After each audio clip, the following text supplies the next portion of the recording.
आज के सेशन में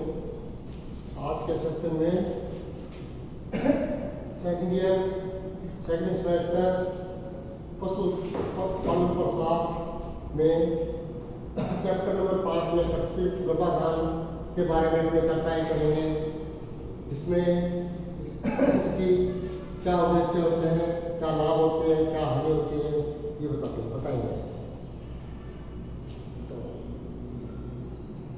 ये पहली होती है परिभाषा। कृत्रिम गर्भाधान विधि द्वारा स्वस्थ सांड का वीर्य एकत्रित कर ईट वाले मादा पशु के प्रजनन अंगों में सर्विक्स या गर्भाधान में यंत्रों की सहायता से उचित समय पर स्वस्थतापूर्ण वीर्य को डालना स्थापित करना वीर्य कहलाता है। कृत्रिम गर्भाधान इस विधि द्वारा क्या क्या लाभ होते हैं वो इस पर चर्चा करेंगे। अलग कृत्रिम गर्भाधान के लाभ, पहला पॉइंट, उन्नत नस्ल के सांड का अधिकतम उपयोग, किफायती पत्ती है, जिनका उत्थान है, प्रजनन व अन्य रोगों से बचाव है, विभिन्न आकार के पशुओं का प्रजनन, ऐसा नर मादा से बच्चे प्राप्त करना, प्रजनन संबंधी रोगों का जल्दी पता लगाना, मृत्यु उपरांत भी नर पशु से बच्चे प्राप्त करना, लेखा जोखा का रखाव संधारण करना, नर से संभोग क्रिया का नहीं होना, ये इनके लाभ होते हैं। अब एक एक पॉइंट पर आपको बताते हैं। पहला है उन्नत नस्ल के सांड का अधिकतम उपयोग। इस विधि द्वारा क्या होता है कि एक सांड से अगर मादा का प्राकृतिक संभोग कराया जाए तो एक बार में एक ही बार वो मादा पशु गर्भित हो पाता है, लेकिन कृत्रिम गर्भाधान द्वारा हम उसका सांड का वीर्य संकलन कर इस विधि द्वारा बहुत से पशुओं को कृत्रिम गर्भाधान कराया जा सकता है। किफायती पत्ती है ये। इस विधि में कोई सांड रखने की आवश्यकता नहीं है। पशु का रखरखाव मेहनत की बचत हो जाती है, क्योंकि जब पशु ताव में आता है तो कृत्रिम गर्भाधान के लिए इंसेमिनेटर को खोल कर लिया जाता है। दूसरा, धूम का उत्थान हो जाता है। जो फार्म होता है, धूम होते हैं, पशु होते हैं, उनका भी उस विधि द्वारा कृत्रिम गर्भाधान उत्थान हो जाता है। तो सीमेंट बैंक से उन्नत नस्ल के प्रबंध सहायक रखे जाते हैं, जिससे पशुपालक के पशुओं की में आनुवंशिक संगठन जेनेटिक इंप्रूवमेंट होता है, प्रजनन व अन्य रोगों का बचाव। इस विधि द्वारा जांचे हुए सांडों का वीर्य इकट्ठा किया जाता है, यहाँ तक कि इसके उपरांत भी समय समय पर प्रजनन संबंधी बीमारियां जैसे ब्रूसेलोसिस है, विब्रियोसिस है आदि की जांच की जाती है, तथा वीर्य में एंटीबायोटिक मिलाया जाता है, जिससे सांड का वीर्य संक्रमित प्रजनन रोगों से मुक्त होता है। इसके आगे, इस पद्धति द्वारा पशु नर व मादा का सहवास संभोग नहीं कराया जाता है, अतः एक दूसरे से कोई संक्रमित बीमारी नहीं फैलती है। विभिन्न प्रकार के पशुओं का प्रजनन, विभिन्न आकार के छोटे या बड़े पशुओं का भी इसमें प्रजनन कराया जाता है। क्या है कि सांड द्वारा प्रजनन का प्राकृतिक प्रजनन कराते हैं, या छोटा पशु होता है मादा या बड़ा होता है तो उसको प्राकृतिक संभोग करने में दिक्कत आती है, लेकिन कृत्रिम गर्भाधान द्वारा छोटा या बड़ा कोई भी पशु हो उसमें आसानी से कृत्रिम गर्भाधान द्वारा उसको गर्भित करना संभव हो जाता है, जिससे बच्चे प्राप्त किए जा सकते हैं। ऐसा ही नर व मादा से बच्चे प्राप्त करना, ऐसा ही बच्चे जिसमें कोई मादा पशु है जिसके मान लो कोई पैल्विक बोन में दिक्कत है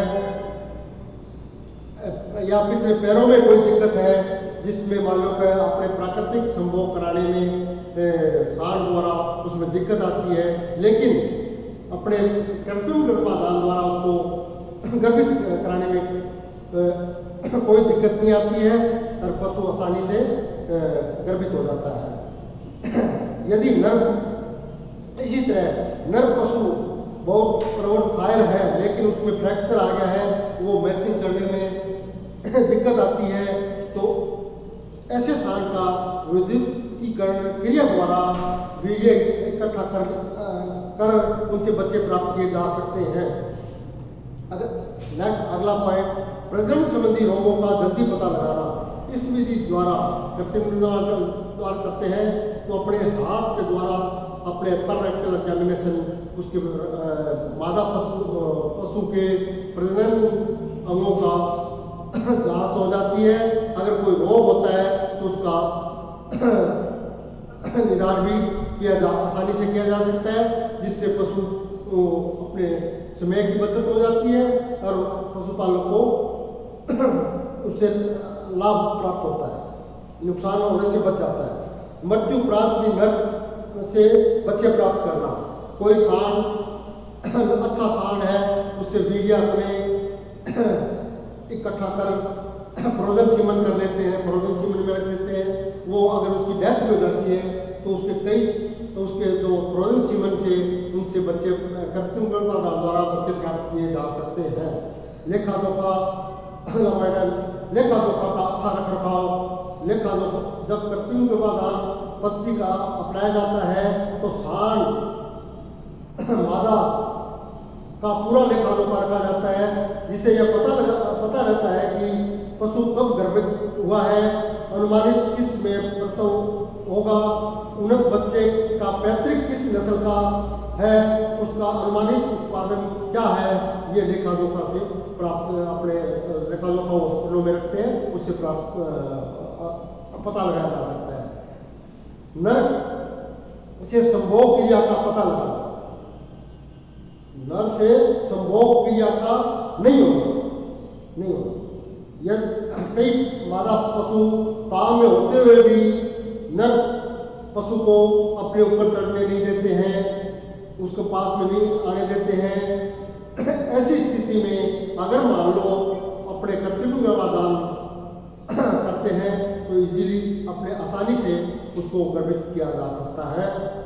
ये भी एक फायदा होता है। कम स्थानांतरण व्यय समय की बचत होती है।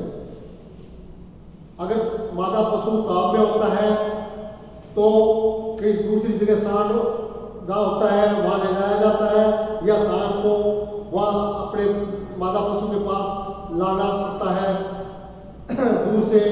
तो अपने को इससे क्या होता है, शारीरिक मानसिक श्रम करना पड़ता है, समय लगता है।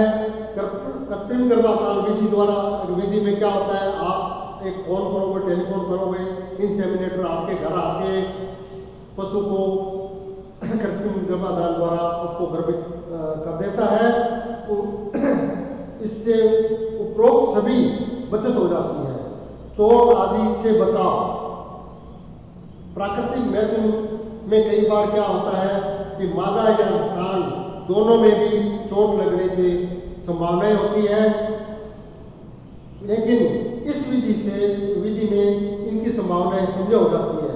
Progeny test. इस विधि के अपनाने से प्रोजनी जांच शीघ्र हो जाती है।